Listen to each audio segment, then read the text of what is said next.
హాస్టల్లో కనీస వసతులు కల్పించాలని వరంగల్ కాకతీయ మెడికల్ కళాశాల విద్యార్థులు ఆందోళనకు దిగారు. హాస్టల్ నిర్వహణ సరిగ్గా లేదంటూ నిరసన చేస్తూ ర్యాలీ నిర్వహించారు. పారిశుద్ధ్య లోపంతో ఇబ్బందులకి గురి అవుతున్నామని ఆవేదన వ్యక్తం చేశారు. నేషనల్ మెడికల్ కౌన్సిల్ నిబంధనల ప్రకారం వసతులు కల్పించాలంటూ డిమాండ్ చేశారు. కేఎంసీ నుండి ఎంజీఎం వరకు వెళ్లాలంటే రోడ్లు సరిగ్గా లేవని విద్యార్థులు తెలిపారు.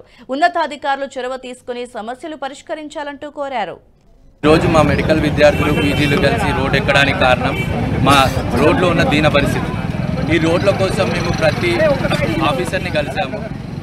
మా ప్రిన్సిపల్కి చాలాసార్లు రిప్రజెంట్ చేశాము, టీఎంఈకి రిప్రజెంట్ చేశాము, అడిషనల్ కలెక్టర్ గారికి లోకల్ లీడర్స్కి కూడా రిప్రజెంట్ చేశాము. గత 6 నెలల నుంచి మేము రిప్రజెంటేషన్స్ ఇవ్వడమే జరుగుతుంది, కానీ మాకైతే రిప్లై ఎక్కడి నుంచి రావట్లేదు. కనీసం రోడ్డు రిపేర్ చేస్తామని కూడా ఎక్కడి నుంచి మాకు భరోసా అయితే రాలేదు. మాకు రోడ్లు ఈ భరోసా వచ్చే వరకు మేము దీన్ని కంటిన్యూ చేస్తాం. ఇంకా ఈ వారం రోజులలో ఎలాంటి రిజల్ట్ రాకపోతే మాత్రం మేము మెయిన్ రోడ్స్ ఎక్కడానికైనా రెడీగా ఉన్నాం.